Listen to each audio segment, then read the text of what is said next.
Selamat siang para siswi yang terkasih, kita masuk kompetensi dasar kedua yaitu tentang perlindungan dan penegakan hukum di Indonesia.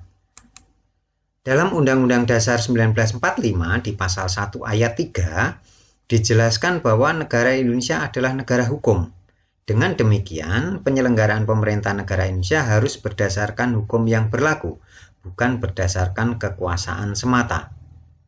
Keberadaan hukum di negara kita adalah untuk mewujudkan ketertiban dan keadilan.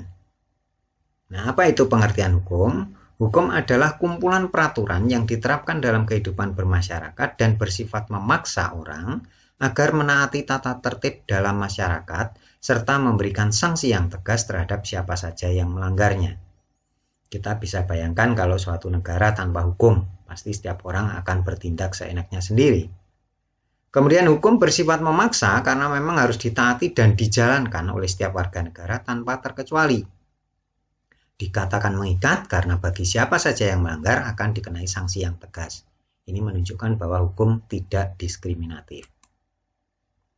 Tujuan hukum nasional di negara Indonesia adalah mengatur secara pasti hak dan kewajiban lembaga tinggi negara, semua pejabat negara, dan setiap warga negara. Dengan kata lain, tujuan hukum adalah merupakan bentuk jaminan terhadap pelaksanaan hak dan kewajiban setiap warga negara. Tujuan hukum menurut pendapat para ahli ada beberapa. Yang pertama menurut Profesor Subekti, tujuan hukum adalah menyelenggarakan keadilan dan ketertiban sebagai syarat untuk mendatangkan kemakmuran dan kebahagiaan.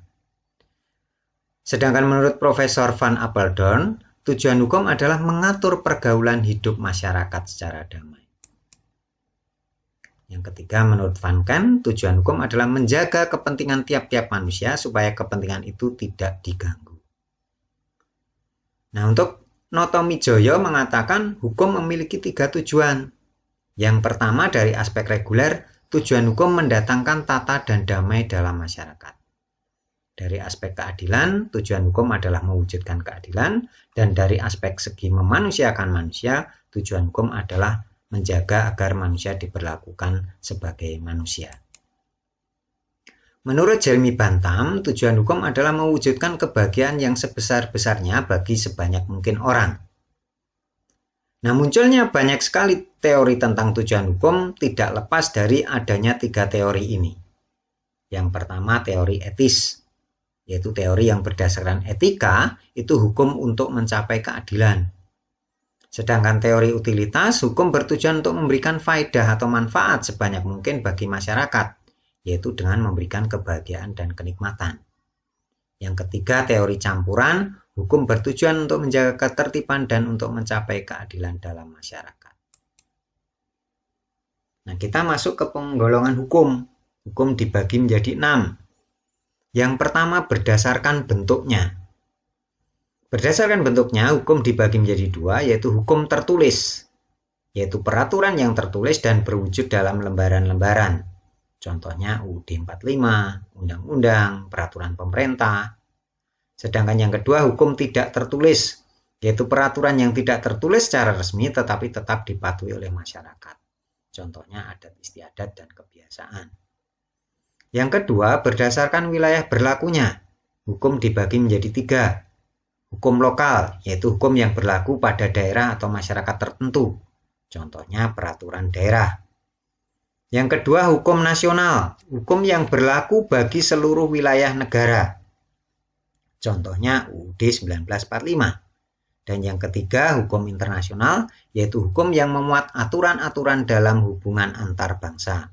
Contohnya adalah Statuta Roma. Yang ketiga, penggolongan hukum berdasarkan fungsinya, hukum dibagi menjadi 2, yaitu hukum material, hukum yang berisi perintah dan larangan, dalam wujud hukum perdata misalnya.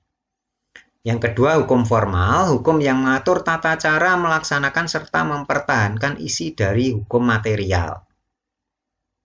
Yang kita kenal contohnya adalah hukum acara pidana. Yang keempat, berdasarkan waktu berlakunya, hukum dibagi menjadi 3, hukum positif atau ius constitutum, yaitu hukum yang berlaku sekarang. Contohnya UUD 45 yang berlaku sekarang, di mana sudah terjadi beberapa kali amandemen. Kemudian yang kedua, hukum yang berlaku pada masa mendatang, yaitu hukum yang berlaku pada masa yang akan datang atau disebut dengan ius constituendum. Contohnya undang-undang tentang pembuangan limbah. Yang ketiga, hukum antar waktu atau yang kita kenal dengan istilah hukum transtoir atau transitoir. Hukum mengenai antara peristiwa hukum yang berlaku saat sekarang dengan hukum yang berlaku pada masa lalu. Misalnya pasal aturan peralihan di UUD 45 sebelum amandemen. Yang kelima adalah berdasarkan isi masalahnya. Hukum dibagi menjadi dua, hukum privat, yaitu hukum yang mengatur tentang hubungan personal dan menyangkut masalah pribadi, misalnya tentang hukum waris. Yang kedua, hukum publik, hukum yang mengatur hubungan hukum antara kelengkapan negara serta antara negara dengan warga negara yang menyangkut kepentingan umum, misalnya hukum tata negara. Yang keenam, berdasarkan sifatnya, hukum dibagi menjadi dua. Yang pertama adalah kaidah hukum yang memaksa, yaitu hukum yang dalam keadaan apapun harus ditaati dan memiliki daya ikat yang bersifat mutlak. Contohnya adalah ketentuan di pasal 340 KUHP, Kitab Undang-Undang Hukum Pidana, yaitu tentang pembunuhan berencana. Yang kedua adalah kaidah hukum yang mengatur, yaitu kaidah hukum yang dapat dikesampingkan oleh pihak-pihak yang bersangkutan dengan jalan membuat ketentuan khusus dalam suatu perjanjian yang mereka adakan. Misalnya ketentuan pasal 115 Kitab Undang-Undang Hukum Perdata. Ini tentang perjanjian perkawinan. Nah, munculnya berbagai macam hukum ini tidak lepas dari adanya sumber-sumber hukum.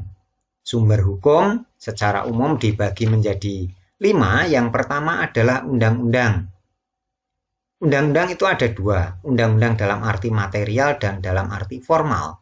Kalau dalam arti material adalah setiap peraturan yang dikeluarkan oleh pemerintah yang mengikat secara umum bagi warga negara.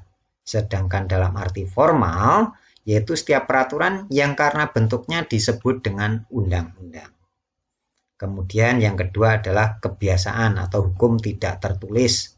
Ini adalah perbuatan yang diulang-ulang terhadap hal yang sama, yang kemudian diakui oleh masyarakat sebagai norma bersama.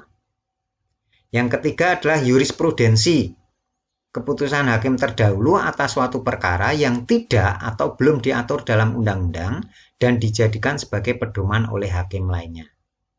Yang keempat adalah traktat, yaitu perjanjian yang dibuat oleh dua negara atau lebih mengenai persoalan tertentu yang menjadi kepentingan negara yang bersangkutan.